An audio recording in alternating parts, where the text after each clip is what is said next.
Nuestro tema 6 del querigma se titula Renuncia a Satanás y nace de nuevo del Espíritu Santo.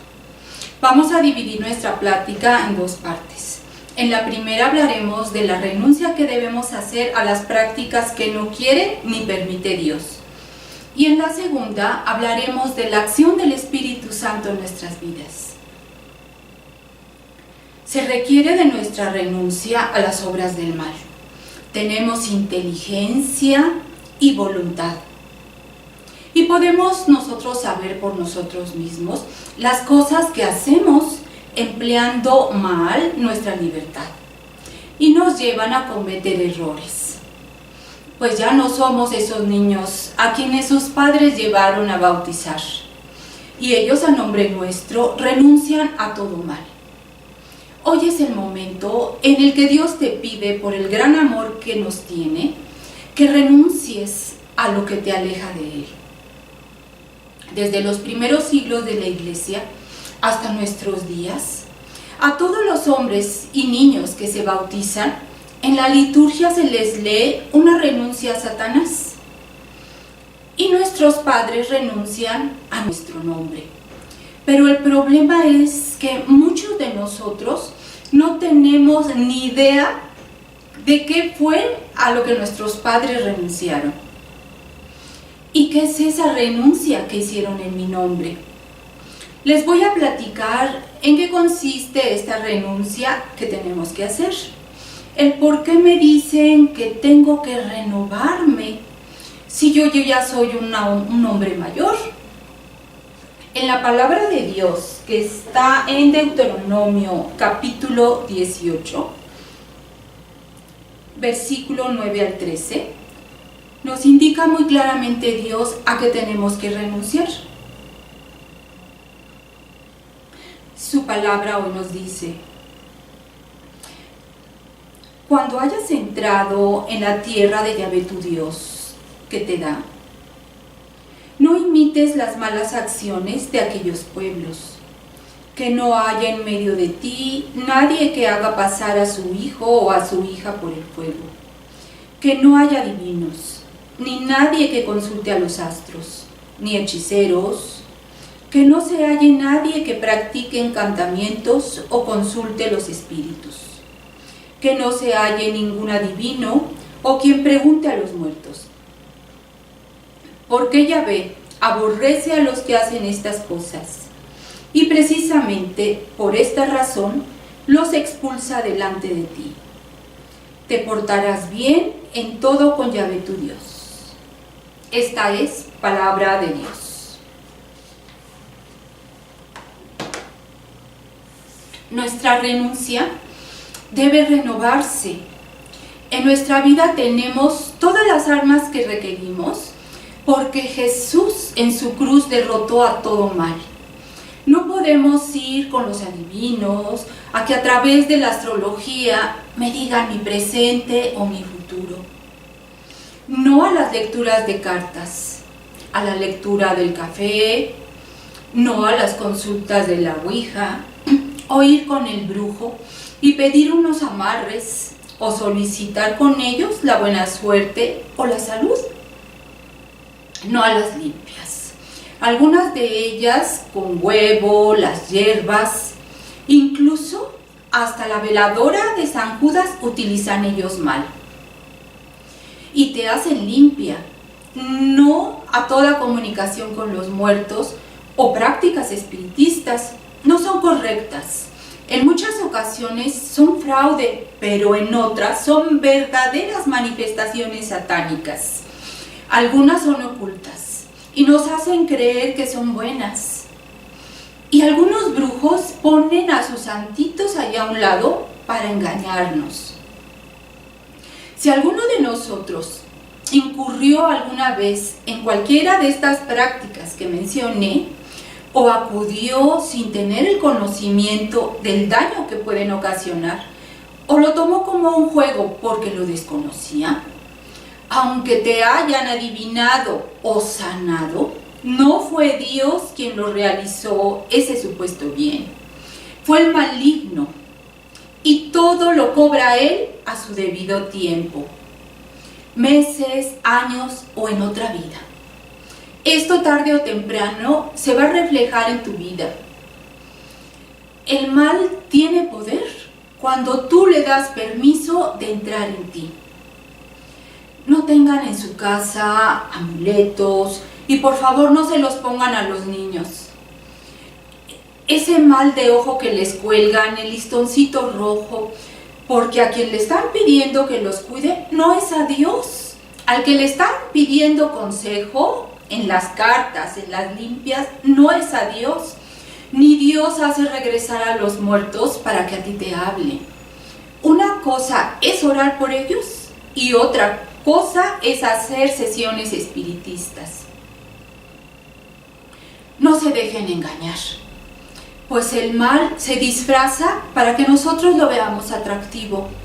Si se te mostrara como es, nos daría miedo y nosotros nos los alejaríamos de él. El problema es que muchas veces no nos damos cuenta por estar tan alejados de Dios.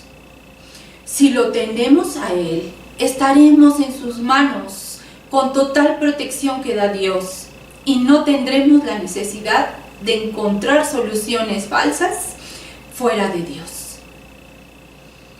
Les voy a platicar lo que me pasó hace algunos años cuando buscaba yo casa. Junto con mi esposo visitamos varias de acuerdo a nuestro presupuesto. Y en una de ellas, pues se encontraba en una buena zona, no la vendían a un buen precio, pues nos recibió la dueña para mostrarnos la casa. Vimos la planta baja y mi esposo y yo, sin decirnos nada el uno al otro, percibimos un raro olor en la casa. Pero cuando subimos a ver las recámaras, en la primera se encontraba un señor de aspecto muy raro que ni siquiera se molestó en salir para que nosotros pudiéramos verla bien. En la segunda recámara, antes de que la dueña la abriera, yo tomé la manija para abrirla y Dios mío, sentía algo horrible, como unas fuerzas oscuras, una energía extraña en la manija, que inmediatamente yo la solté. La señora nos dijo, perdón, pero esa recámara no la podemos mostrar por el momento. Vean la tercera recámara. Mi esposo pues se enojó, hablando con la señora, diciendo que cómo era posible que mostraran la casa y de que no podían abrir todas las recámaras.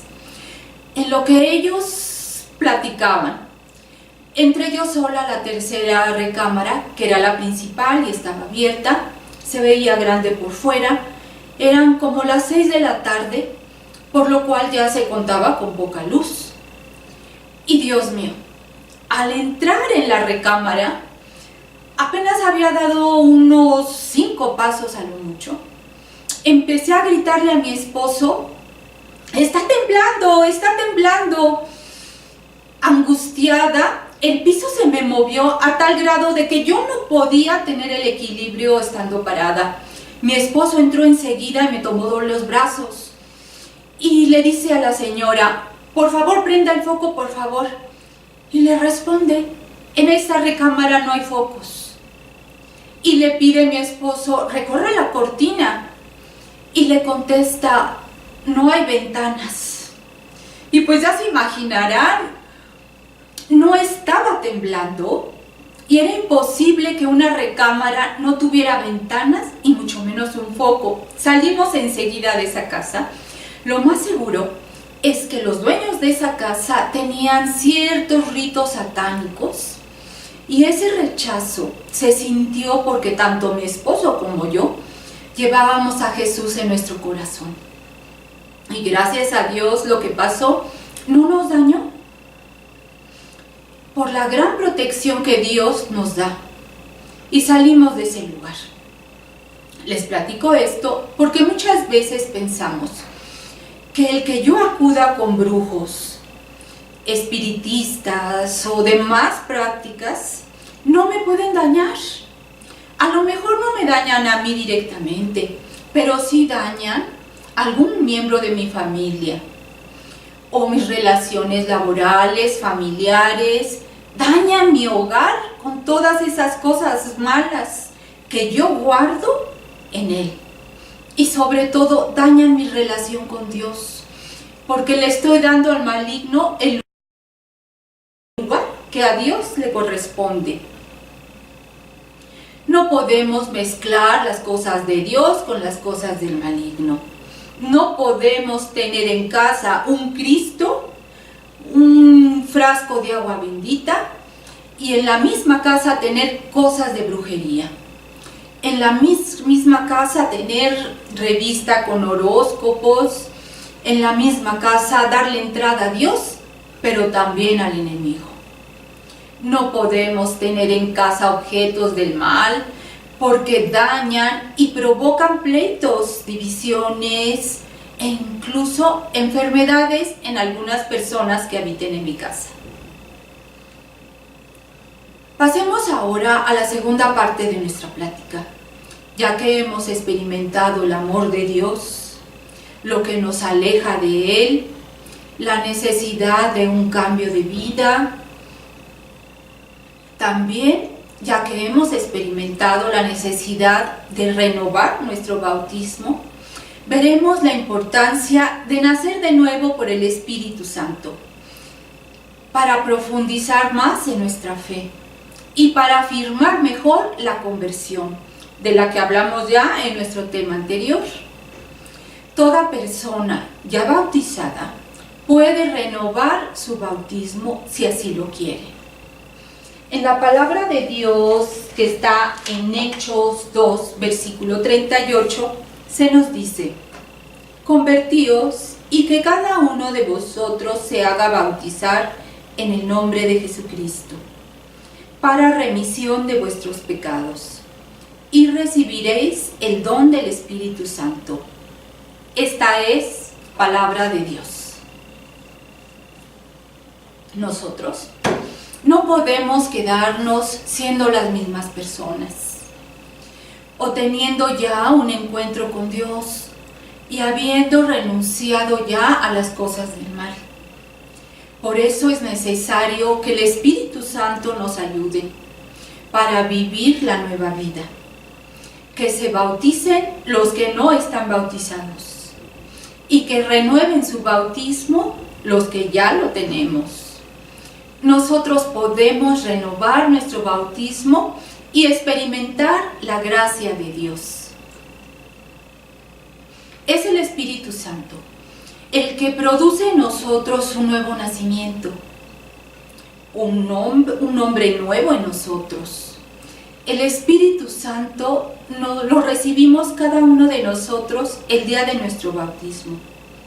Y como decía San Agustín, un gran santo, el que en los últimos meses he estudiado mucho en filosofía y también en teología, él decía: de pequeños, nuestros padres y padrinos nos prestaron los pies para encaminarnos a la iglesia, el corazón para creer y los labios para confesar la fe. Pero después, cada uno debe hacer su propia decisión y su propia opción, dirigiéndose por su propio pie hacia la iglesia. Creer con su propio corazón y confesar la fe y testificar con sus propios labios. Esto que nos dice San Agustín lo podemos lograr con la renovación de nuestro bautismo. Él, antes de su conversión, siendo joven, llevó una vida muy desordenada, de placer en placer, con mujeres, y llegó incluso a tener un hijo, quien de muy pequeño murió. Él iba en contra de las enseñanzas de su madre y de la iglesia. Incluso estuvo dentro de algunas herejías, o lo que hoy conocemos como una secta. Pero escuchó al Señor. Él pasaba por una iglesia, por medio del obispo Ambrosio, que él hablaba de que Dios es la verdad. Dejó San Agustín dejar entrar estas palabras a su corazón y se reconoció pecador, se reconoció necesitado de la salvación de Jesús y el Señor se encargó a través del Espíritu Santo de cambiar su corazón y se convirtió en un verdadero cristiano, dando testimonio de su nueva vida, lo que lo llevó a ser, de ser un pecador, a ser un santo. Y esto no fue una conversión de un día a otro. Él profundizó en las enseñanzas que le daba este obispo. Veamos ahora los 3 puntos importantes de la acción del Espíritu Santo en nosotros para poder renovarnos. En primer lugar, Él nos hace reconocernos pecadores. Solo tenemos que invocarlo, llamarlo, invitarlo, para que con su luz nosotros podamos reconocer nuestros pecados. En segundo lugar, la acción del Espíritu Santo nos hace reconocer al Salvador. Él es el que nos hace tomar esa conciencia de que solo Dios salva y nos hace descubrir a Jesús, el único Salvador. Recordemos que la salvación es una obra consumada y realizada por Él. Cuando Jesús fue constituido Señor, el día de su glorificación, recibió en plenitud el Espíritu Santo en su bautismo. Y fue tan grande esa efusión del Espíritu Santo que se derramó entre todas las personas que lo acompañaban, donde se encontraban también sus discípulos. Ese día fue el día de Pentecostés. Igual nosotros, cuando proclamamos a Jesús como nuestro Salvador, recibimos esa misma efusión que solo da el Espíritu Santo.